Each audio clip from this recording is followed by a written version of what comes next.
Last class में हम लोग वेव देखे थे और उसका कुछ उससे रिलेटेड कुछ टर्म देखे थे, है ना। उसमें 3 टर्म का फॉर्मूला है जो आज यूज आएगा क्वेश्चन बनाने में। एक तो time period T, T equal to lambda by भी। दूसरा फ्रिक्वेंसी म्यू, म्यू का 3 फॉर्मूला था, है ना। 1/t, भी बाई लैम्डा और सी बाई लैम्डा, ठीक है। और तीसरा wave number mu bar equal to 1/λ। ये सब यूज आएगा आज के लेक्चर में भी, ठीक है। अब देखते हैं उससे आगे electromagnetic wave. Electromagnetic wave last class में ही बात हुआ था। इवन अभी जो फॉर्मूला बोले फ्रिक्वेंसी का c/λ, वो इलेक्ट्रोमैग्नेटिक वेव के लिए ही है। बताए थे कि इलेक्ट्रोमैग्नेटिक वेव मतलब दिल में ले आना लाइट, ठीक। तो अगर डिफाइन करना हो इलेक्ट्रोमैग्नेटिक वेव को तो क्या होता है, तो इलेक्ट्रिक फील्ड और मैग्नेटिक फील्ड ऑसिलेट करता है एक दूसरे के साथ, तो उसी को हम लोग क्या बोलते हैं, इलेक्ट्रोमैग्नेटिक वेव बोलते हैं। फिर से एक बार, इलेक्ट्रिक फील्ड और मैग्नेटिक फील्ड ऑसिलेट करता है, उसी को हम लोग क्या बोलते हैं, इलेक्ट्रोमैग्नेटिक वेव बोलते हैं। तो लिखेंगे the oscillating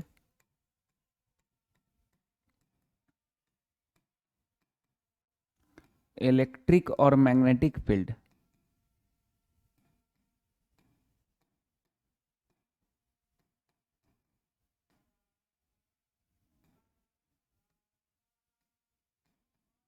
are called electromagnetic wave.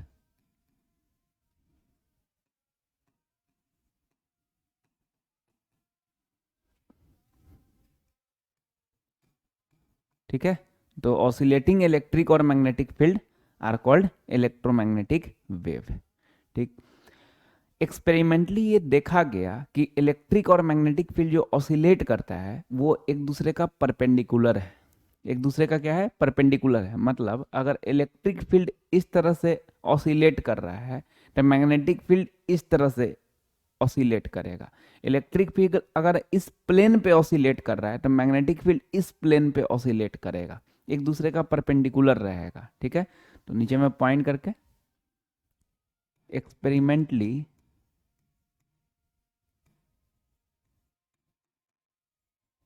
observed that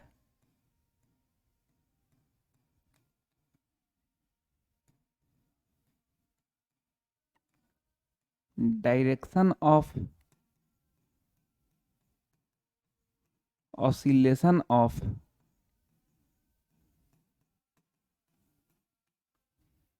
electric and magnetic field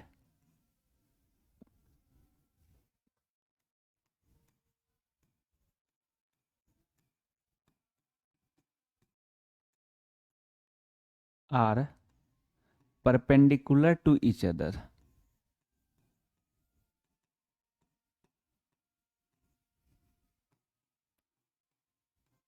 तो क्या देखा गया कि direction of oscillation of electric और मैग्नेटिक फील्ड एक दूसरे का क्या है, परपेंडिकुलर है, ठीक है। इसको ऐसे समझते हैं, जैसे ये मान लिए एक्स एक्सिस, ये वाई एक्सिस और ये जेड एक्सिस, ठीक है। अब ये अगर मान लो कि इलेक्ट्रिक फील्ड का डायरेक्शन है, ऐसे करके आगे जाता जाएगा, है ना। तो ये मैग्नेटिक फील्ड का डायरेक्शन होगा, ये मैग्नेटिक फील्ड का डायरेक्शन होगा। इलेक्ट्रिक फील्ड को ई वेक्टर बोलते हैं, मैग्नेटिक फील्ड को बी वेक्टर बोलते हैं। बी, मैग्नेटिक फील्ड को बी से डिनोट करते हैं, बी वेक्टर, है ना। इसको हम इतना पे रोक देते हैं, यहीं पे, ठीक है।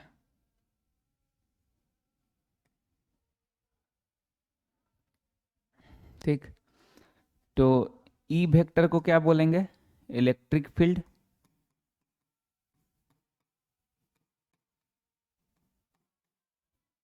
और बी वेक्टर को क्या बोलेंगे, magnetic field.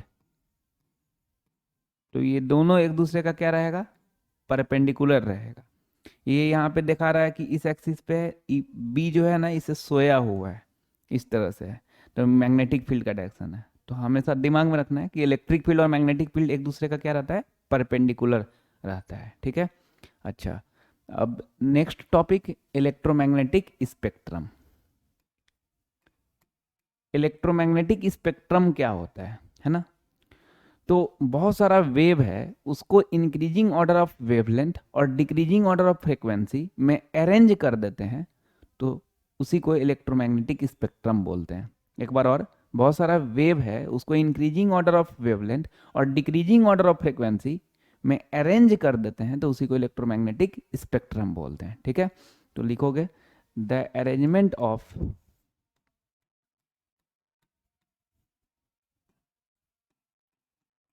increasing order of wavelength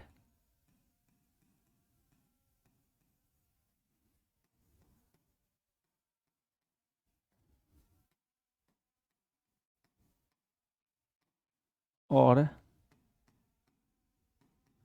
decreasing order of frequency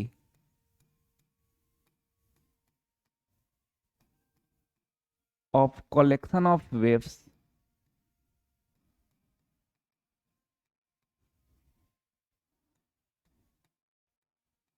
is called electromagnetic spectrum।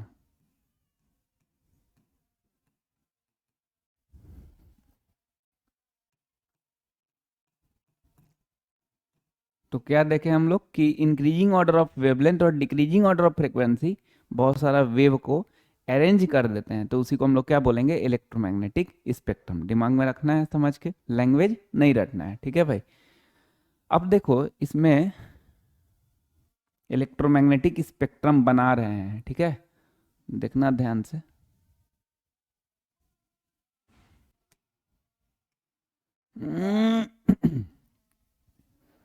ये विजिबल लाइट एज्यूम कर लेते हैं,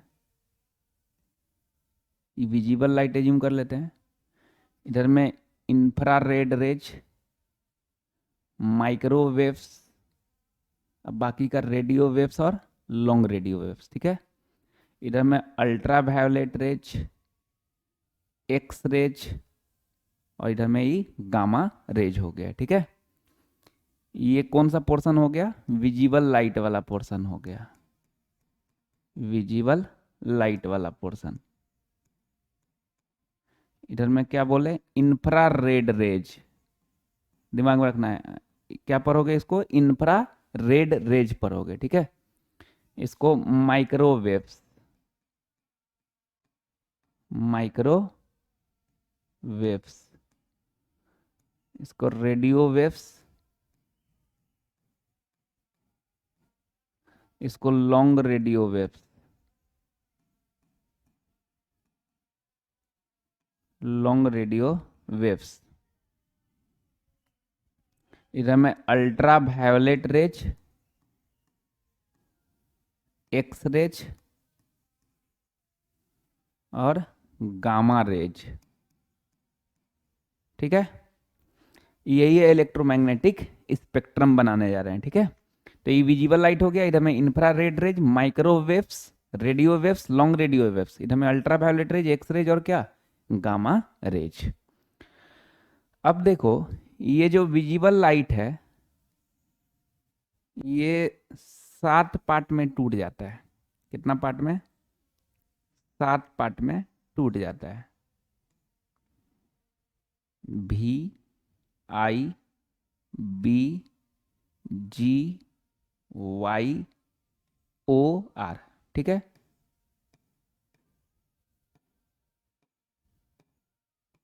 वाइब्ग्योर है ना, भी का वायोलेट, आई का इंडिगो, बी का ब्लू, जी का ग्रीन, वाई का येलो, ओ का ऑरेंज, आर का रेड। ये विजिबल लाइट है, इसमें आ जाता है इतना पार्ट।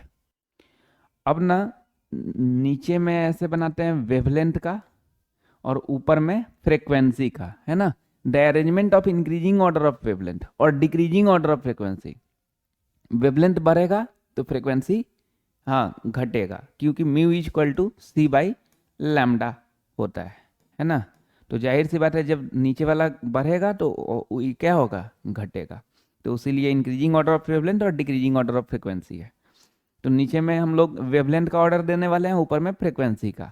वेवलेंथ का यूनिट मीटर रखने वाले हैं, फ्रीक्वेंसी का यूनिट हर्ट्ज रखने वाले हैं, एच जेड हर्ट्ज रखने वाले हैं। ठीक है भाई, चलो अब जो बताने जा रहे हैं ये तो तुम इतना दिमाग में पैटर्न बैठा लोगे कि infrared rays, microwaves, radio waves, long radio waves, इधर में ultra violet rays, X rays, gamma rays, अब बीच में विजिबल लाइट में वेवगियोर हो गया। ठीक है ना। तो ये तो अभी पॉज करके एक बार दिमाग में बैठा लो इतना, क्योंकि इससे आगे जो काम करने जा रहे हैं वो थोड़ा सा और फ्रेम करना होगा, बहुत ज़्यादा टेंशन वाला है नहीं चीज़। पहले इतना फ्रेम कर लो एक बार। इधर में ultra violet rays, X rays, sorry ultra violet, इधर में ultra violet rays, X rays, gamma rays, इधर में infrared rays, microwaves, radio waves, long radio waves. फिर से एक बार, ultra violet rays, X rays, gamma rays, इधर में infrared rays, microwaves, radio waves, long radio waves. ये एक बार फ्रेम कर लेंगे। उसके बाद फिर ये देखेंगे जो अब करने जा रहे हैं, थोड़ा ध्यान से बुआ, थोड़ा ध्यान से देखना। यहाँ से ना रेडियो वेव से हल्का सा ऐसे निकालना, ठीक, ये निकालना। फिर इधर लॉन्ग रेडियो वेव्स में 3 ऐसे देना, ठीक। ये ध्यान से देखना, ये एक बार आ गया ना बस इसी पे मेन पूरा इलेक्ट्रोमैग्नेटिक स्पेक्ट्रम बन जाएगा। कहाँ से निकाले? रेडियो वेव से पहले, फिर यहाँ पे इंड हो रहा था इससे हल्का पीछे, फिर 3 को दे दिए, ठीक। पीछे एक, यहाँ इसमें 2 दे देना इंफ्रारेड में, ठीक है। अल्ट्रा वायलेट में 1 देना, एक्स रेज में भी 1 देना, गामा में फिर 3 दे देना, गामा में 3 दे देना। और जहां जहां नीचे दिए हो ना एकदम ठीक उसी के सामने सामने ऊपर में दोगे, देखो देखो, ठीक है, इसी के सामने सामने ऊपर में दोगे, देख रहे हो, ये इधर में, ठीक है। जहां जहां नीचे में इस तरह से किए हो वैसे ही ऊपर में कर देना है। अब वैल्यू डाल देना है, ये वैल्यू के लिए प्लॉटिंग की है। अब वैल्यू डाल देना है, पहले वेवलेंथ का वैल्यू डाल देते हैं, ठीक है। रेडियो वेव से ही स्टार्ट करना है, यहीं से नहीं किए थे तो रेडियो वेव से ही स्टार्ट करना। 10 पे पावर 0, 10 पे पावर 2, 10 पे पावर 4, 10 पे पावर 6, 10 पे पावर 8। कहाँ से स्टार्ट किए? रेडियो वेव से, हाँ। 10 पे पावर 0, फिर 10 पे पावर 2, 10 पे पावर 4, 10 पे पावर 6, 10 पे पावर 8। पीछे आए तो -2 होते जाएगा, आगे बढ़े तो 2 बढ़ते गया ना, पीछे माइनस माइनस होते जाएगा। तो 10 पे पावर -2, 10 पे पावर -4, 10 पे पावर -6, 10 पे पावर -8, 10 पे पावर -10, 10 पे पावर -12, 10 पे पावर -14, 10 पे पावर -16। तो ये क्या देख रहे हो? -16, -14, -12 भी इंक्रीजिंग ऑर्डर हो रहा है ना, तो यही है इंक्रीजिंग ऑर्डर ऑफ वेवलेंथ। तो ये पैटर्न दिमाग में बैठा लेना, पहले तो ये तुमको याद रख लेना होगा। इधर में ultra violet rays, X rays, gamma rays, इधर में infrared rays, microwaves, radio waves, long radio waves. Start कहाँ से किए? रेडियो वेव्स से, ठीक। वो प्लॉटिंग दिमाग में रहना चाहिए। और उसके बाद रेडियो वेव से स्टार्ट करके 10 पे पावर आगे बढ़ाते गए, पीछे में माइनस माइनस करते गए 2 का, है ना। ये हो गया वेवलेंथ का। अब फ्रीक्वेंसी का देख लेते हैं। फ्रीक्वेंसी का ना यहाँ से स्टार्ट करना है, एकदम स्टार्टिंग से 10 पे पावर 0 और 10 पे पावर 2, -2 नहीं, 10 पे पावर 2, 10 पे पावर 4, 10 पे पावर 6, 10 पे पावर 8, 10 पे पावर 10, फिर 10 पे पावर 12 हो जाएगा, 10 पे पावर 14 हो जाएगा, 10 पे पावर 16, 10 पे पावर 18, 20, 22, 10 पे पावर 24। तो ये क्या हो रहा है? 10 पे पावर 24 यार बहुत ज़्यादा है। फिर 10 पे पावर 22 घट गया थोड़ा, 10 पे पावर 20 और घट गया, तो डिक्रीजिंग ऑर्डर ऑफ फ्रीक्वेंसी है। तो इंक्रीजिंग ऑर्डर ऑफ वेवलेंथ और डिक्रीजिंग ऑर्डर ऑफ फ्रीक्वेंसी, बहुत सारा वेव का कलेक्शन ऑफ वेव का कर दिए, तो यही क्या बन गया? इलेक्ट्रोमैग्नेटिक स्पेक्ट्रम बन गया, ठीक है। उसी तरह ये वेवगियोर का ये जो होता है फ्रीक्वेंसी होता है 7.5 इंटू 10 पे पावर 14 हर्ट्ज होता है, ठीक है। और यहाँ पे 4 इंटू 10 पे पावर 14 हर्ट्ज होता है, ठीक है। इसका मतलब इसमें भी घट रहा है ना।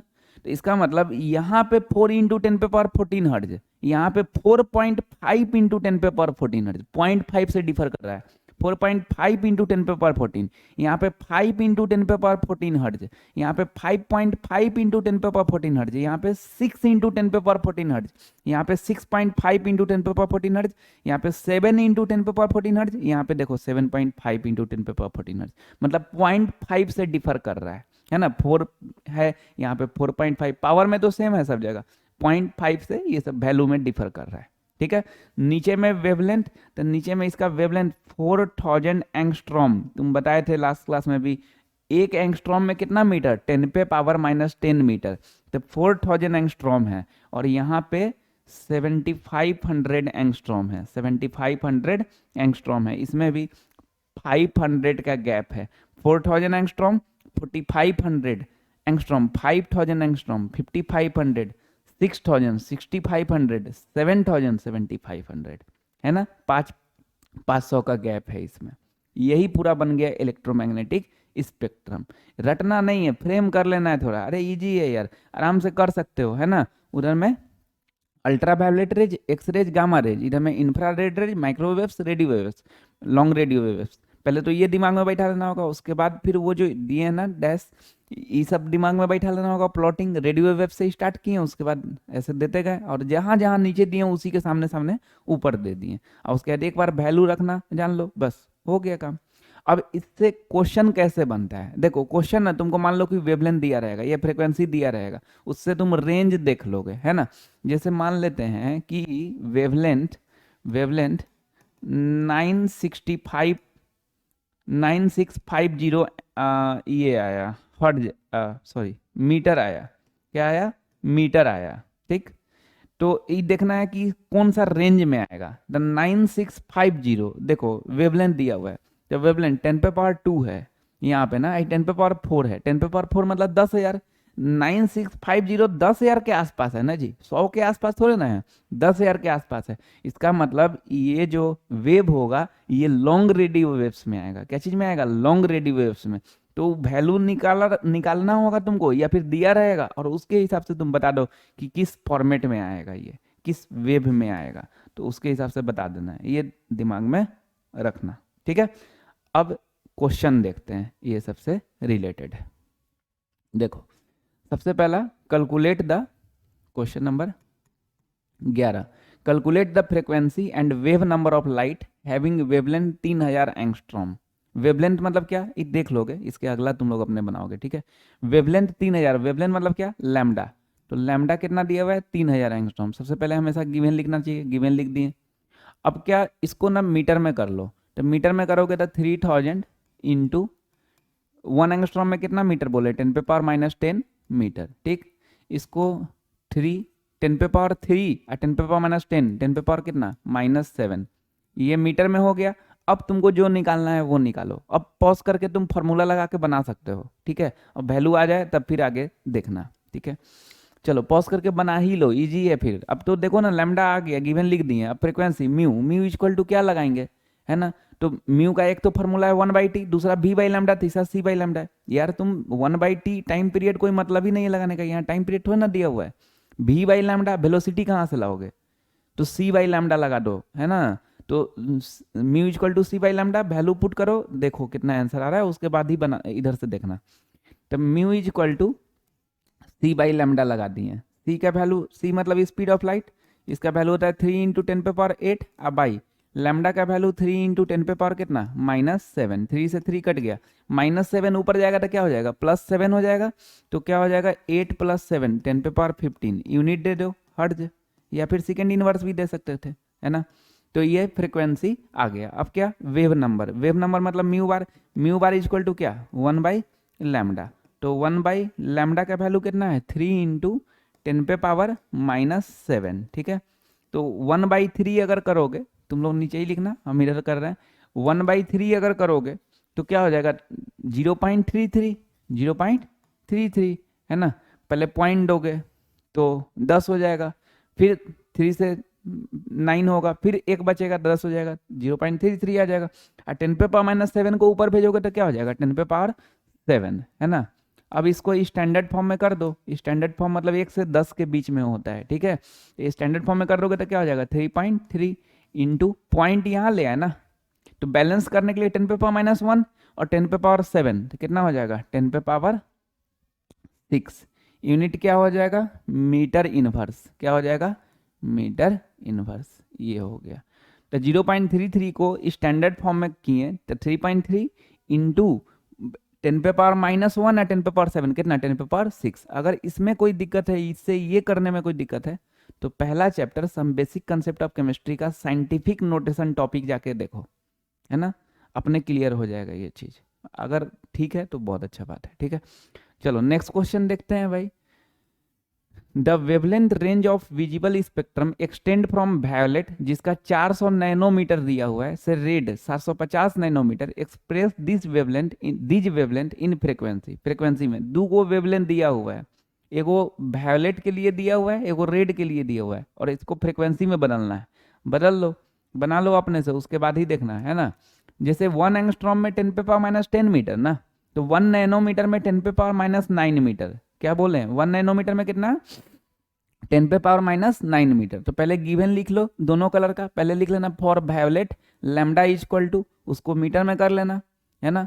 अब फिर उसका फ्रीक्वेंसी निकाल लेना, फिर for red lambda equal to, और फिर उसका फ्रीक्वेंसी निकाल लोगे, और तब इधर देखोगे, है ना। तो पहले बना लो, उसके बाद देखना।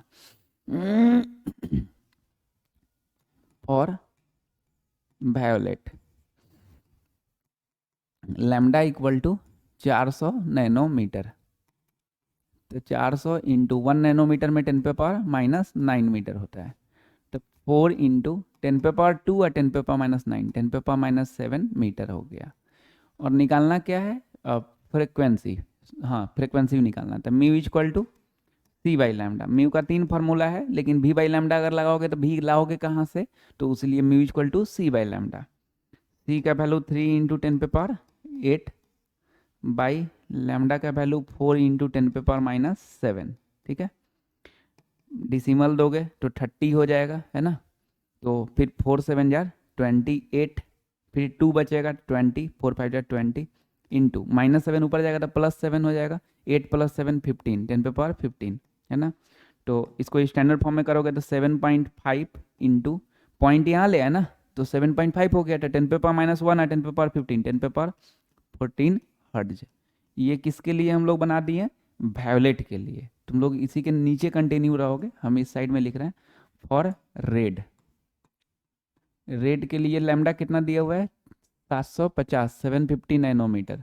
इधर मैं ऐसे ही इसको ना स्टैंडर्ड फॉर्म में कर लो पहले, सॉरी मीटर में कर लो। 750 इंटू 1 नैनोमीटर में कितना मीटर, 10⁻⁻9 मीटर, है ना। इसको स्टैंडर्ड फॉर्म में 7.5 इंटू पॉइंट यहाँ ले आए तो 2 डिजिट ना, तो 10⁻2 और 10⁻⁻9 10⁻⁻7 मीटर। अब mu equal to C by lambda. C का वैल्यू डाल दो 3 इंटू 10⁻8, लैम्डा का वैल्यू 7.5 इंटू 10⁻⁻7, ठीक है। चलो ये पॉइंट हटाएंगे तो ऊपर में एगो जीरो डाल दो, 30 हो जाएगा, 15 से ही 2 हो गया, 15 से ही 5 हो जाएगा, है ना। तो 0.5 4 जाए 20, 10⁻8 -7 ऊपर जाएगा तो +7 10⁻15। स्टैंडर्ड फॉर्म में करोगे तो 4 इंटू 10⁻⁻1 और 10⁻15 10⁻14 हर्ट्ज। तो ये रेड का आ गया और ये किसका आ गया, वायोलेट का। दोनों कलर का हम लोग निकाल लिए। और देखो अभी हम लोग यहाँ पे देखे भी थे कि वायोलेट का 7.5 इंटू 10⁻14 हर्ट्ज और रेड का 4 इंटू 10⁻14 हर्ट्ज। खैर वो क्वेश्चन दिए हुआ है तो वो तो हम लोग नॉर्मली बनाएंगे, रट के मान लो कुछ और वैल्यू दिया रहता था तो फिर गड़बड़ हो जाता, है ना। तो नहीं चेंज करना चाहिए, ठीक है, बना लेना चाहिए, क्या दिक्कत है ना। चलो नेक्स्ट क्वेश्चन देखोगे। इसमें हम कुछ नहीं बोलेंगे, अपने पॉज करके पहले बना लो, उसके बाद ही देखना, ठीक। इधर में और इजी है जी, लंबाई चौड़ाई देख के नहीं घबराना है। देखो आराम से क्वेश्चन में क्या पकड़ना चाहिए, गिवन कि क्या दिया हुआ है, ठीक। गिवन लिख देना चाहिए और उसके बाद पकड़ना चाहिए कि क्या पूछ रहा है, बस उसका फॉर्मूला सोचो, लगा दो यार, क्या नौटंकी, बाकी से क्या मतलब है ना। तो बाकी ना वो क्या करता है कि गिवन नहीं देखेगा, पूछ क्या रहा है वो नहीं देखेगा, बाकी पूरा अरे बाप रे बड़ी मोट झोट क्वेश्चन है, रहने दो, ऐसा ये सब नहीं करना, ठीक। गिवन लिखो, उसके बाद फिर फार्मूला लगाओ, सॉल्व करो, कैलकुलेटर नहीं मारना, ऐसे सॉल्व करना क्योंकि एग्जाम में कैलकुलेटर अलाउ नहीं रहता है। एक तो सॉल्व करो, उसके बाद फिर इधर देखना। The Vividh Bharati of All India Radio Delhi broadcast on a frequency of इतना, तो हम इतना पढ़े, हम लोग को सिर्फ ये मिला कि फ्रिक्वेंसी म्यू 1368 किलो हर्ट्ज दिया हुआ है, ठीक है, ये दिया हुआ है। Calculate the wavelength of electromagnetic radiation emitted by transmitter, तो लैम्डा पूछ रहा है, बाद में फिर दूसरा पार्ट पढ़ेंगे, पहले इतना निकाल लेते हैं। लैम्डा फ्रिक्वेंसी दिया हुआ है और लैम्डा पूछ रहा है, तो क्या करेंगे, mu equal to C by lambda लगा देंगे, ठीक है। म्यू का 1368 किलो हर्ट्ज दिया हुआ है, तो हर्ट्ज में करेंगे 1 किलोग्राम में कितना ग्राम, 1000 ग्राम, तो 1 किलो हर्ट्ज में 1000 हर्ट्ज, ठीक ना। तो इंटू 1000 कर दो या 10⁻³ कर दो, बात सेम है, ठीक। इधर में सी का वैल्यू डालो 3 इंटू 10⁸8 और लैम्डा तुमको निकालना है। अब क्या करो, लैम्डा को अकेले करो, लैम्डा को जैसे ही अकेले करोगे तो क्या हो जाएगा, 3 इंटू 10⁸8 बाई, इधर में तुम्हारा 1368 इंटू 10 कितना आ जाएगा, 3 आ जाएगा, ठीक है। तो 3 बाई 1368 और E8 I3 नीचे है तो ऊपर जाएगा तो -3 हो जाएगा ना, तो 8 - 3 कितना, 5, तो 10⁵ हो जाएगा, ठीक है। अब ना इसको ऐसा बना लो ना कि ये आराम से डिवाइड कर सकते, क्यों फालतू में डिसिमल लेंगे, इधर में तो है ही ना 0 0 अपने पास, तो क्यों ऐसे डिसिमल में भी करके बाद में स्टैंडर्ड फॉर्म करोगे तो वही बात आएगा, लेकिन ऑलरेडी है ना तो ले लो। तो 3 को 0 ले लो, 3000, तो 1368 से खूब अच्छा से डिवाइड कर सकते हैं 3000 में, है ना। तो 3 को 0 ले लोगे तो क्या हो जाएगा, 3000 हो जाएगा। इधर में 1368, अच्छा जब 3 को 0, 5 को 0 है टोटल, 3 को 0 ले लिए तो 2 को ना 0 बचा जी, तो 2 को 0 रहने दो ऐसा ही, ठीक ना। चलो अब 1368 में 3000 से डिवाइड करो, अब वो तुम्हारे ऊपर है कि तुम काट के फिर छोटा करके डिवाइड करते हो कि डायरेक्टली डिवाइड करते हो। हम डायरेक्टली कर लेते हैं, 1368 इधर में 3000 दो बार में, 2 8 जा 16, 1 2 6 12 1 13, 1 2 3 6 1 7, 2 1 जा 2, 10 से 6 4, 9 से 3 6, 9 से 7 2 हो जाएगा, और ये वाला 2 से 2 खत्म हो जाएगा, है ना। तो 264 आ गया। डिसिमल जैसे ही देंगे तो ये 2640 हो जाएगा, तो एक बार में लगेगा, है ना।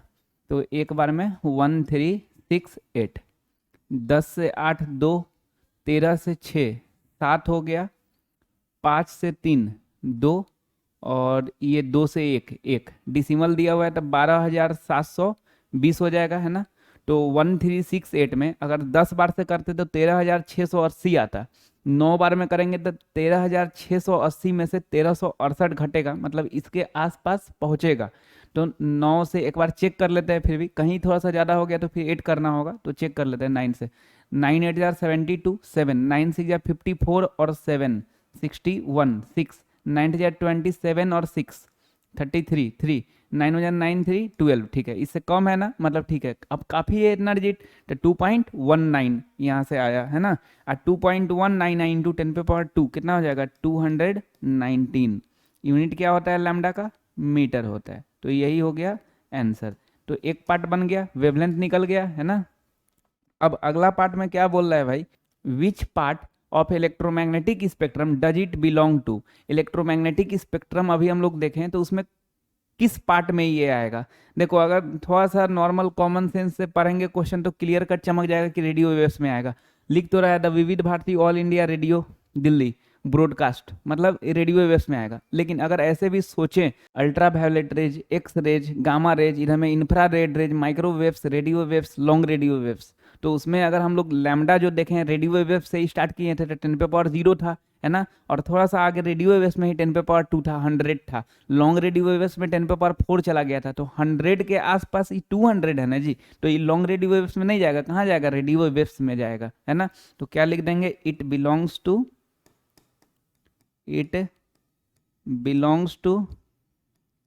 Radio waves, it belongs to radio waves, ठीक है। चलिए नेक्स्ट हेडिंग देखते हैं, Planck's quantum theory. Planck's quantum theory बहुत इंपॉर्टेंट टॉपिक, बहुत इंपॉर्टेंट टॉपिक, ठीक है, अच्छे से दिमाग में रखना है। प्लांक्स क्वांटम थ्योरी क्या होता है, एनर्जी ऑफ फोटोन, प्रोटोन नहीं फोटोन, फोटोन मतलब लाइट, सॉरी इलेक्ट्रोमैग्नेटिक वेव मतलब भी लाइट, हाँ ठीक है। एक नाम का बहुत सारा चीज होता है, बहुत सारा अलग अलग तरह से बोलते हैं। तो फोटोन मतलब क्या, लाइट। तो प्लांक्स बोले energy of photon directly proportional to frequency of light, मतलब आप जितना ज्यादा फ्रिक्वेंसी दीजिएगा, जितना ज्यादा ऑसिलेशन होगा, उतना ज्यादा एनर्जी होगा, है ना। कभी भी प्लैंक्स क्वांटम थ्योरी पूछा जाए तो क्या बोलोगे, energy of photon is directly proportional to frequency of light. फिर से एक बार, energy of photon is directly proportional to frequency of light.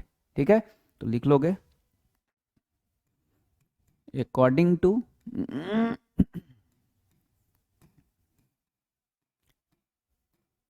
Planks quantum theory,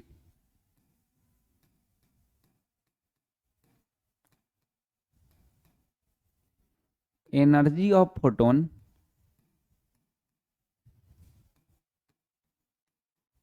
is directly proportional to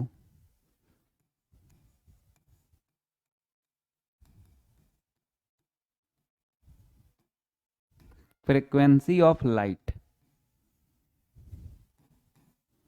frequency of light. ठीक है, energy directly proportional to frequency of light मतलब mu. जब proportion हटाएंगे तो कुछ कांस्टेंट आएगा, कांस्टेंट क्या आएगा, एच। तो ई इक्वल टू क्या हो गया, एच म्यू। अच्छा, म्यू तुम जानते हो लाइट है, लाइट का बात है, तो लाइट का बात है तो म्यू इक्वल टू तो पक्का सी बाई लैम्डा। तो इसी को तुम ऐसे भी लिख सकते हो, E equal to h c by lambda. यही हो गया प्लैंक्स क्वांटम थ्योरी का मैथमेटिकल फॉर्म। तो बोलेंगे प्लैंक्स क्वांटम थ्योरी डिफाइन करो, तो क्या बोलोगे, energy of photon is directly proportional to frequency of light. और बोलेंगे मैथमेटिकल फॉर्म बताओ, तो E equal to h mu. Mu को सी बाई लैम्डा बोलते हैं, तो इसीलिए E equal to h c by lambda भी होगा। ठीक है, ये प्लैंक्स का हो गया। अच्छा, यहां पे चलो, ई मतलब तो क्लियर है कि एनर्जी, म्यू मतलब फ्रीक्वेंसी, ये सब ऑलरेडी पीछे देखे हुए हैं। सी मतलब वेवलेंथ, लैम्डा सॉरी सी मतलब स्पीड ऑफ लाइट, लैम्डा मतलब वेवलेंथ। ये एच क्या है, तो एच को बोलेंगे प्लैंक्स कांस्टेंट। क्या बोलेंगे, प्लैंक्स कांस्टेंट। प्लैंक्स कांस्टेंट का वैल्यू कितना होता है, क्योंकि उसी के जगह पे आया था ना, तो ये क्या हो गया, प्लैंक्स कांस्टेंट।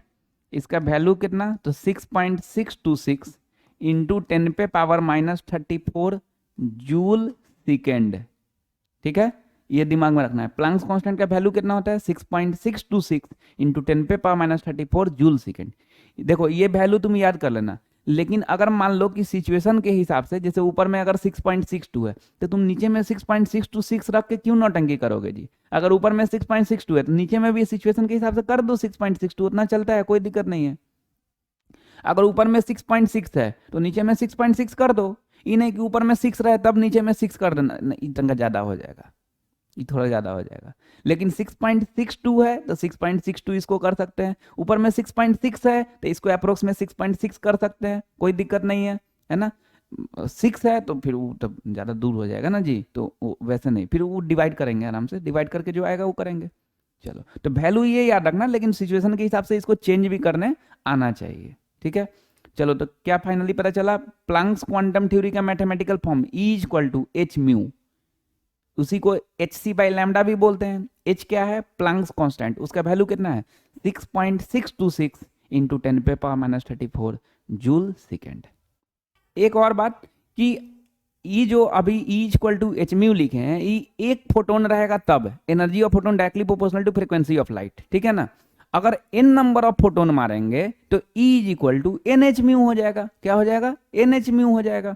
तो यहां लिखेंगे if n number of photon are emitted or absorbed, n number of photon अगर emit या absorbed किया जाएगा, then E is equal to क्या हो जाएगा, एन एच म्यू हो जाएगा। और जानते हो कि म्यू को सी बाई लैम्डा, तो n h c by lambda. तो अगर फोटोन का बात करें, नंबर ऑफ फोटोन का बात करें, तो ये फॉर्मूला लगा देना है, अगर एक का बात करें तो ये लगा देना है। अच्छा, एक और बात यहाँ पे दिमाग में रखना है कि जो n है वो नंबर ऑफ फोटोन है ना, तो नंबर ऑफ फोटोन हमेशा इंटीजर में ही रहेगा ना, नंबर कभी डिसिमल में थोड़ा ना रहेगा, फ्रैक्शन में थोड़ा ना रहेगा, इंटीजर में रहता है। तो हमेशा ही एन जो है इंटीजर में रहेगा, इसीलिए एनर्जी इंटीग्रल मल्टीपल होगा एच म्यू का। या तो 1 एच म्यू, या तो 2 एच म्यू, या तो 3 एच म्यू, इस तरह से होगा, है ना। तो लिखेंगे ये बात को, energy can be integral multiple of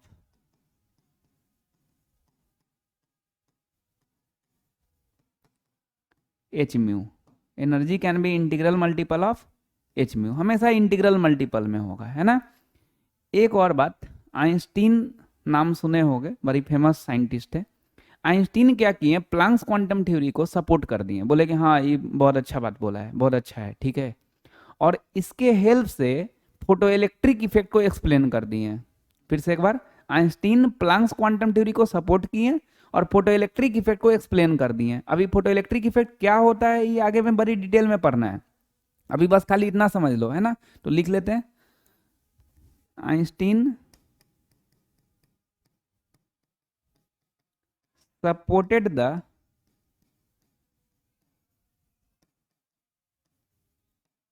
Planck's quantum theory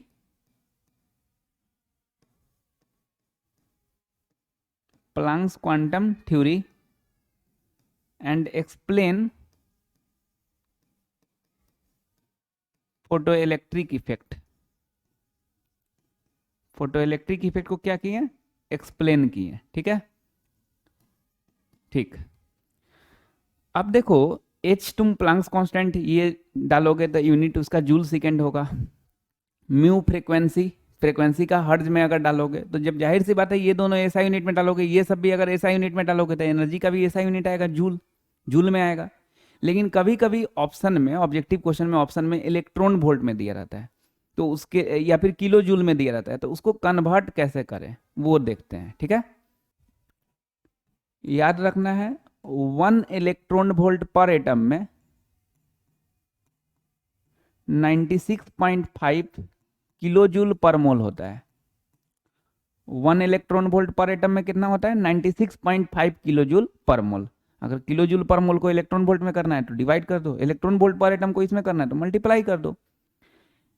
calorie में 23 किलो कैलोरी पर मोल होता है, 23 किलो कैलोरी पर मोल होता है, ठीक। दूसरा बात, अभी तुम देखे एनर्जी का फॉर्मूला एच म्यू या फिर एच सी बाई लैम्डा, तो अगर तुमको कभी एच सी बाई लैम्डा लगाना हो, ठीक, तो देखो भाई एच का वैल्यू, एच प्लैंक्स कांस्टेंट है और सी का भी वैल्यू तो फिक्स ही है, स्पीड ऑफ लाइट 3 × 10⁸। ये जो बार बार एच का वैल्यू डालोगे, सी का वैल्यू डालोगे, ऑब्जेक्टिव क्वेश्चन में टाइम बचाना होता है, जल्दी से टिक करना होता है। अब तुम एच का वैल्यू 6.626 × 10⁻34, सी का वैल्यू 3 × 10⁸, ये जब डालोगे तो थोड़ा टाइम लगेगा। तो उसीलिए ऑब्जेक्टिव क्वेश्चन बनाने में, सब्जेक्टिव बनाना है तो कोई दिक्कत नहीं, तो तुम लो, है ना। अगर ऑब्जेक्टिव भी बनाना है और नीचे में लैम्डा कुछ ऐसा है कि ये आसानी से कट जा रहा है, जैसे मान लो कि ऊपर में 6.626 है और नीचे में 6.6 है, अगर मान लो, तो फिर उस केस में शॉर्ट वाला फॉर्मूला नहीं डालेंगे, उस केस में 6.6 ही डालेंगे ताकि आराम से कट जाए। लेकिन ऐसा है कि जब कट ही नहीं रहा है ये आसानी से, तो उस केस में क्या करना चाहिए कि एच सी का वैल्यू पुट कर देना चाहिए सीधे। क्यों फालतू में लफड़ा करेंगे हर बार, 6.626 × 10⁻34, सी 3 × 10⁸, बार बार मल्टीप्लाई क्यों करेंगे, सीधे वैल्यू इसका पुट कर देंगे 12,400, 12,400। लेकिन ये जो 12,400 पुट किया गया, ये इलेक्ट्रॉन वोल्ट एंगस्ट्रॉम में पुट किया गया, ध्यान रखना। ये जो एच सी का वैल्यू 12,400, ये इलेक्ट्रॉन वोल्ट एंगस्ट्रॉम में, ऐसे एच का वैल्यू जूल सेकेंड होता है ना यूनिट, 80 का मीटर पर सेकेंड स्क्वायर, है ना, सॉरी मीटर पर सेकेंड स्क्वायर नहीं, मीटर पर सेकेंड। स्पीड का ऐसा यूनिट क्या होता है, मीटर पर सेकेंड। लेकिन जब एच सी का वैल्यू ये 12,400 डाला गया तो इलेक्ट्रॉन वोल्ट एंगस्ट्रॉम में डाला गया। तो लैम्डा जो तुम डालोगे उस क्या चीज में डालना होगा, एंगस्ट्रॉम में डालना होगा, तब ना एंगस्ट्रॉम से एंगस्ट्रॉम कट जाएगा तो एनर्जी का यूनिट इलेक्ट्रॉन वोल्ट आ जाएगा, ठीक है। एनर्जी का यूनिट इलेक्ट्रॉन वोल्ट तो जानते हो। फिर उसको वापस अगर जूल में करना है तो 1 इलेक्ट्रॉन वोल्ट में लिखवाए हुए हैं इसी चैप्टर में 1.6 × 10⁻19 जूल, जो याद भी किए होगे, है ना। तो अगर कभी ऑब्जेक्टिव क्वेश्चन बनाना हो, अब ऑब्जेक्टिव क्वेश्चन बनाने में भी ध्यान रखना है ना, कि ऑब्जेक्टिव क्वेश्चन बनाना है और एच का वैल्यू 6.626 हम लोग को पुट करना है जो याद किए हुए हैं, और लैम्डा अगर 6.62 है या 6.626 ही है या 6.6 है तो कोई मतलब नहीं है लफड़ा करने का 12,400 डालने का। फिर आराम से अलग अलग वैल्यू डालो, काट दो, आराम से निकालो जल्दी से। लेकिन अगर नहीं कटने वाला है आसानी से, तब फिर क्या करो, एससी का वैल्यू 12,400 पुट कर दो।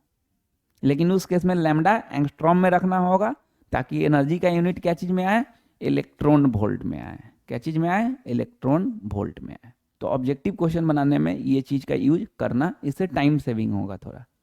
तो ये दो बात दिमाग में रखना, 1 इलेक्ट्रॉन वोल्ट पर एटम में 96.5 किलो जूल पर मोल, दूसरा 23 किलो कैलोरी पर मोल, और E equal to h mu, उसी को एस सी बाई लैम्डा बोलते हैं। अब बार बार ये वैल्यू पुट ना करके एस सी का वैल्यू 12,400 पुट कर देंगे, लेकिन उसके लिए लैम्डा एंगस्ट्रॉम में होना चाहिए, है ना। और तब जाके एनर्जी का यूनिट क्या चीज में आएगा, इलेक्ट्रॉन वोल्ट में आएगा। देखते हैं इससे related question. Question number 14,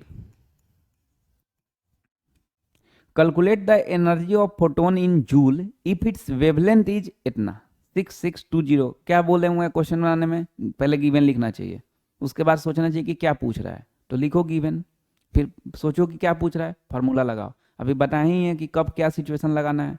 angstrom में दिया हुआ है, इसका मतलब ही नहीं 12,400 बाई 6620 डाल देंगे, नहीं, एच सी बाई लैम्डा लिखेंगे, एच का वैल्यू डालेंगे, क्योंकि कटने वाला लग रहा है ना नीचे में, तो कट जाएगा ना आसानी से, तो क्यों फालतू में एच सी का वैल्यू 12,400 रखोगे।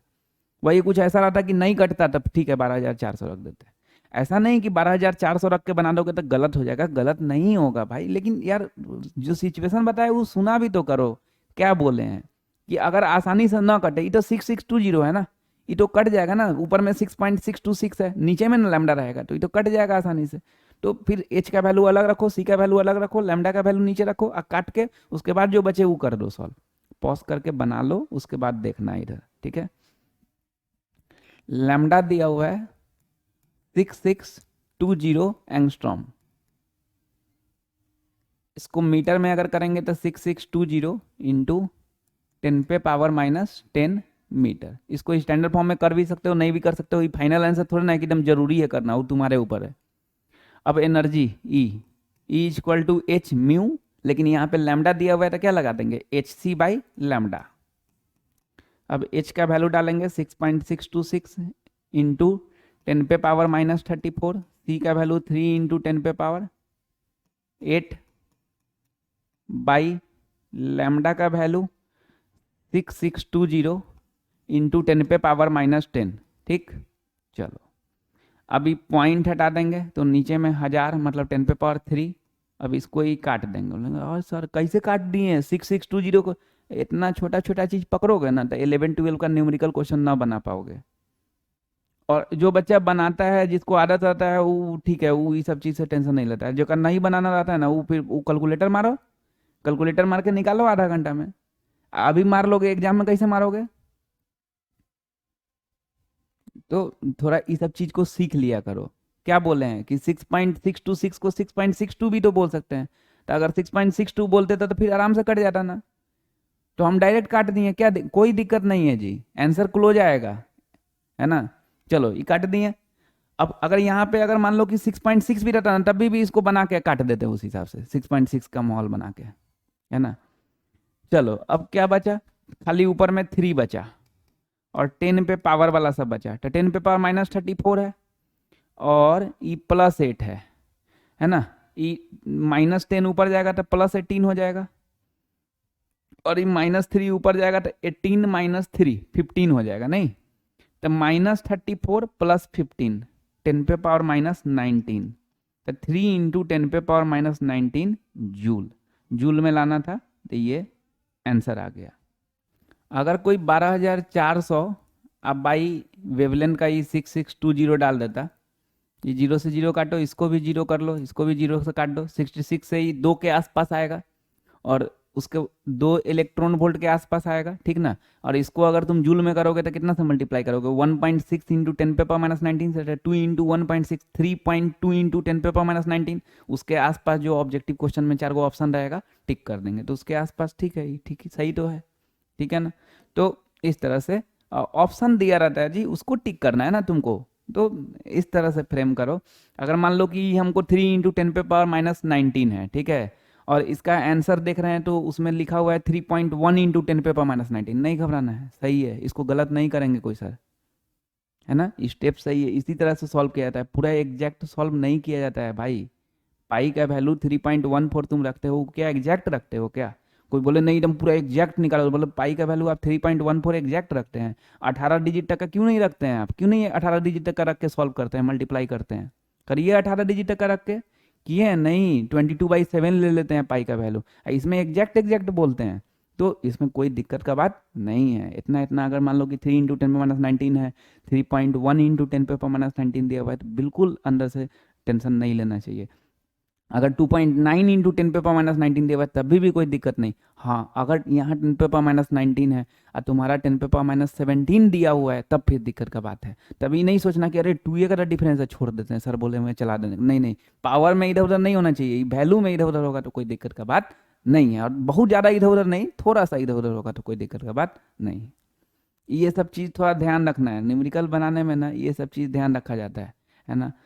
चलो नेक्स्ट क्वेश्चन देखते हैं भाई। क्वेश्चन नंबर 15, अपने से पढ़ो, गिवन लिखो, है ना, फार्मूला लगाओ, बना दो। Calculate number of photon emitted by 60 watt bulb, power, power कितना दिया हुआ है 60 वाट, इन 1 मिनट, टाइम दिया हुआ है 1 minute. If it emits light of wavelength, lambda दिया हुआ है 6600 एंगस्ट्रॉम, ये दिया हुआ है, और नंबर ऑफ फोटोन निकालना है। तो नंबर ऑफ फोटोन निकालना है, क्या फॉर्मूला यहाँ पे लगेगा, एन वाला, E = NH, और म्यू नहीं, C/λ। तो चलो ये तो क्लियर हो गया कि E = NHC/λ लगेगा। अब देखो n निकालना है, h का वैल्यू पता है, c का वैल्यू पता है, लैम्डा का वैल्यू पता है, e पता होना चाहिए ना। एक ही फॉर्मूला में दो चीज तुम कैसे निकालने लगोगे, कोई एक ही चीज निकाल लोगे ना। तो E = NHC/λ तुम लगाने वाले हो, n निकालना है, इसका मतलब e पता होना चाहिए। तो पहला टारगेट हम लोग का रहेगा कि एनर्जी निकाल ले, उसके बाद ही फॉर्मूला लगाएंगे, ठीक है। तो पावर दिया हुआ है, टाइम दिया हुआ है, तो हम लोग जानते हैं power = energy by time, power = energy by time. तो पावर कितना दिया हुआ है 60 वाट, तो 60 रख दिए, एनर्जी निकालना है, और टाइम 1 मिनट दिया हुआ है, लेकिन टाइम का ऐसा यूनिट सेकेंड होता है, तो 1 मिनट में 60 सेकेंड होता है। तो एनर्जी को अकेले कर दिए, तो 60 × 60 3600 जूल, ये तुम्हारा एनर्जी आ गया। अब तुम जो फॉर्मूला सोचे थे E = NHC/λ, ये लगा दो, ठीक है। अब E का वैल्यू रख दो 3600, n निकालना है, नंबर ऑफ फोटोन निकालना है, h का वैल्यू 6.626 इंटू 10⁻⁻34, c का वैल्यू 3 × 10⁸। अब भाई लैम्डा, लैम्डा का वैल्यू कितना है 6600 एंगस्ट्रॉम, इसको एंगस्ट्रॉम में दिया हुआ है, मीटर में करना है तो 10⁻10 से मल्टीप्लाई करना होगा, है ना।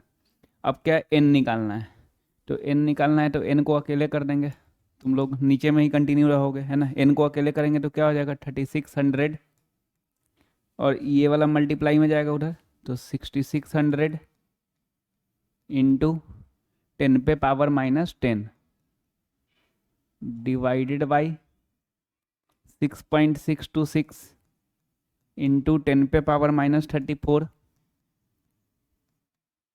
Into 3 into 10⁸। इसको सॉल्व करेंगे, नंबर ऑफ फोटोन आ जाएगा। अब इसको यहाँ पे काट कूट करेंगे तो अच्छा नहीं लगेगा, तो आराम से पीछे ले चलेंगे, रफ में कर लेंगे तो अच्छा रहेगा। तो क्या करोगे, 3600 है, इधर लिख देते हैं, तुम लोग पीछे करोगे, ठीक है ना, इंटू 6600, ये 10 पे पावर वाला ऐसे ही काम कर देंगे, है ना, डिवाइडेड बाई 6.626 को 6.6 लिख दिए, क्यों, क्योंकि आसानी से कट जाएगा, इंटू 3। चलो 10 पे पावर वाला को खाली छोड़े हैं, 10 पे पावर वाला का बाद में काम कर देंगे। तो इतना करते हैं, ये पॉइंट हटाएंगे तो ऊपर में एक और जीरो पड़ जाएगा, 66 से ही काट देंगे तो 1000 हो जाएगा, और 3 से ही 1200 हो जाएगा। 1200 का 12 लिख देते हैं, बाकी 10 पे पावर कर देते हैं। तो 10 पे पावर 2 और 10 पे पावर 3, 10 पे पावर 5, तो इसको दिल में रखते हुए यहाँ पे चलना है, 10 पे पावर वाला का काम करना है। तो 10 पे पावर 5 अब -10, -5 हो गया, 8 ऊपर जाएगा तो -8, तो -5 -8 -13 हो गया, 10 पे पावर -13, आई -34 ऊपर जाएगा तो +34, तो 34 -13, 10 पे पावर 21 आ गया, तो 10 पे पावर 21 लिख दिए। ठीक है, ये तो तुम लोग रफ में करोगे। चलो अब क्या करेंगे, इसको स्टैंडर्ड फॉर्म में कर देंगे। तो 1 से 10 के बीच में 1.2, और बैलेंस करने के लिए वापस 10 से मल्टीप्लाई करना होगा, तो 10 मतलब 10 पे पावर 1 और 10 पे पावर 21 कितना, 10 पे पावर 22। यही हो गया आंसर, नंबर ऑफ फोटोन। कोई कोई सोचता है सर आप बोले कि नंबर ऑफ फोटोन ना डिसिमल में नहीं रहता है, तो फिर यहाँ पे डिसिमल में क्यों है? डिसिमल में नहीं है, 1.2 इंटू 10 पे पावर 22 है। अगर इसको ओपन करोगे तो 1 2 और 21 को 0 आ जाएगा, है ना। तो ऐसा नहीं है, ये डिसिमल में नहीं है भाई। ठीक, चलो नेक्स्ट क्वेश्चन देखते हैं भाई। क्वेश्चन नंबर कितना, 16। पढ़ो, गिवन लिखो, देखो क्या पूछ रहा है, कोशिश करो बनाने का, बन जाए तो अच्छा बात, नहीं बने तब देखना। पहले तो एक बार गिवन उवन लिख के ट्राई करना ही चाहिए कि क्या दिया हुआ है, क्या पूछ रहा है, वैसे ट्राई करना चाहिए। ठीक है ना।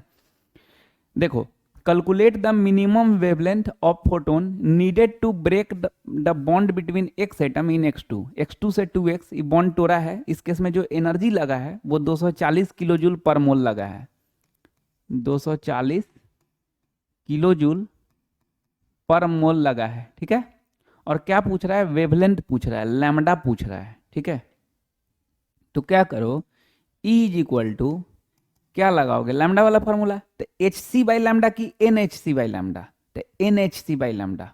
क्यों sir n h c by lambda क्यों लगेगा? नंबर ऑफ फोटोन का तो यहाँ पे बात नहीं कर रहा है, जब नंबर ऑफ फोटोन का बात करता है तब बोलते हैं कि n h c by lambda लगाइए। यहाँ क्यों लगा रहे हैं? तो यहाँ पे ना किलो जूल पर मोल है, मतलब एक मोल के लिए है।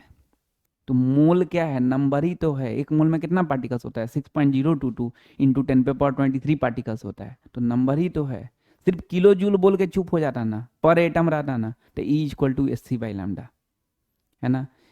E equal to h mu कब होता है, एक फोटोन के लिए, एन नंबर ऑफ फोटोन के लिए क्या होता है, E equal to n h mu, n h c by lambda, है ना। तो यहाँ पे पर मोल है, तो इसीलिए क्या लगा दिए, n h c by lambda लगा दिए। अब एनर्जी 240 किलो जूल पर मोल, एन मतलब यहाँ पे एन क्या हो जाएगा, number of photon, number of photon मतलब एक मोल, तो मतलब 6.022 इंटू 10 पे पावर 23। एच का वैल्यू रख दो 6.626 इंटू 10 पे पावर -34, सी का वैल्यू 3 इंटू 10 पे पावर 8 बाई लैम्डा। लैम्डा का वैल्यू कितना, लैम्डा निकालना है तो लैम्डा का वैल्यू क्या रखोगे, ठीक है ना। अच्छा, एक चीज यहाँ पे ध्यान रखना, 240 किलो जूल है तो उसको जूल में करना भी तो जरूरी है ना, तो 240 इंटू 10 पे पावर 3 ये जूल में हो गया। और जहां तक पर मोल का बात रहा था, पर मोल के लिए नहीं आ चुके हैं भाई साहब, ठीक है ना। चलो अब क्या करेंगे, लैम्डा को अकेले करेंगे। जैसे ही लैम्डा को अकेले करोगे तो ये सब लिखोगे, 6.022 इंटू 10 पे पावर 23, हाँ, इंटू 6.626, उसके बाद 10 पे पावर -34, 3 इंटू 10 पे पावर 8, अब बाई में ये वाला आ जाएगा 240 इंटू 10 पे पावर 3। चलो ठीक है, अब उधर साइड में ले चलते हैं, क्या कि यहाँ पे पूरा पूरा लिख चुके हैं हर चीज़। 6.022 लिखे हैं, 6 नहीं लिखे हैं, हमको लग रहा है कि 6 से ही आसानी से कट जाएगा, लेकिन लिख दिए हैं 6.022, कोई दिक्कत का बात नहीं, ले चलो उन्हें साइड में। 6.022 को साइड में क्या लिखोगे, 6, है ना। अच्छा, यूरोप में करने का काम है, इस 6.626 रहने दो, क्योंकि नीचे में उस तरह का तो कुछ दिख नहीं रहा है कटने वाला, तो 6.626। कोई कोई का मन में आ रहा होगा सर आप तो बोले थे कि जब कटने वाला नहीं दिखे तो 12,400 ले लो, तो क्यों नहीं लिए हैं, ले सकते हैं, बिल्कुल ले सकते हैं, है ना, उसमें कोई दिक्कत नहीं था। लेकिन फिर इसको इलेक्ट्रॉन वोल्ट में करना होता, 1.6 इंटू 10 पे पावर -19 से क्या मतलब है, जब उतना करबे करोगे तो डायरेक्ट ऐसे कर लो ना। अगर इलेक्ट्रॉन वोल्ट में ऑब्जेक्टिव क्वेश्चन आता है, इलेक्ट्रॉन वोल्ट में आंसर आता है, तब ठीक है, बिल्कुल 12,400 ले लेते हैं, ठीक है। तो हाँ, 6 इंटू 6.626 इंटू क्या 3 बाई 10 पे पावर वाला को छोड़ रहे हैं, 10 पे पावर वाला को तो बाद में काम कर देंगे, बाई 240। ठीक है, 6 से ही कितना हो गया, 40 हो गया है ना। ये पॉइंट हटा दो तो नीचे में 1000 हो जाएगा, 3 से मल्टीप्लाई कर दो, 3 6 जार 18, 1 3 2 जार 6 1 7, 3 6 जार 18 1 3 6 जार 18 और 1 19 है ना। अब बाई कितना है, 4 रख दो, ये 10 पे पावर 4 नीचे बचा के रख लो, 10 वाला के साथ काम कर देंगे, ठीक है ना। चलो 4 से 4 4 जार 16 है ना, फिर कितना बचा 3 38, 4 9 जार 36, 27, 4 6 जार 24, 38, 4 9 जार 36, फिर 2 बचा, डिसिमल देंगे तो इतना हो जाएगा, ठीक है। आई 10 पे पावर 4 है तो ऊपर जाएगा, 10 पे पावर -4 हो जाएगा। चलो अब इसको लिखते हैं उधर में, तो क्या लिख दें, 4.969 है तो 4.97, अरे पॉइंट यहाँ ले आते हैं यार, फिर बैलेंस कर देंगे इसको, तो 4.97 लिख देते हैं, ठीक है। 4.969 है ना, तो 4.97 लिख देते हैं, पॉइंट यहाँ ले आए, तो बैलेंस करने के लिए कितना डिजिट है, 3 डिजिट है, 10 पे पावर 3, 10 पे पावर 3 या 10 पे पावर -4, 10 पे पावर -1, तो इसका दिल में रखे रहेंगे 10 पे पावर -1, और 10 पे पावर 23 कितना हो गया, 10 पे पावर 22, 10 पे पावर 22 अब -34, चलो 10 पे पावर 22 अब +8 कर दो, 10 पे पावर 30, 10 पे पावर 30 या -34, 10 पे पावर -4, चलो -4, आई 3 ऊपर जाएगा तो -3, -4 -3 -7, तो 10 पे पावर -7 इतना मीटर, यही हो गया आंसर। अगर एंगस्ट्रॉम में निकालना होता तो 1 एंगस्ट्रॉम में 10 पे पावर -10 मीटर होता है, तो मीटर से एंगस्ट्रॉम में करना होता तो 10 पे पावर इंटू 10 पे पावर 10 करते, तो 10 पे पावर 10 आ -7, 10 पे पावर 3, तो 4.97 इंटू 10 पे पावर 3, 4970 एंगस्ट्रॉम आंसर आ जाता। लेकिन खैर ऐसा यूनिट तो मीटर है, तो मीटर में रहने देंगे, ये सब हटा देंगे क्योंकि सब तो रफ का काम है, ठीक है। चलो तो ये क्वेश्चन हो गया प्लैंक्स क्वांटम थ्योरी से रिलेटेड। तो इतना के बाद ना एनसीईआरटी का होमवर्क भी लिख लेना है, इससे रिलेटेड जो भी एनसीईआरटी में क्वेश्चन है वो लिख लोगे। एनसीईआरटी 5 से 8, 10 11 और 47 से 50, इतना क्वेश्चन जो है ना, ये सब टॉपिक से रिलेटेड है, बन जाएगा, बनाना, आंसर मिलाना, अगर कोई दिक्कत हो तो फिर डाउट पूछना, है ना। तो ठीक है भाई, अच्छे से पढ़ना, नेक्स्ट क्लास में आगे बढ़ेंगे।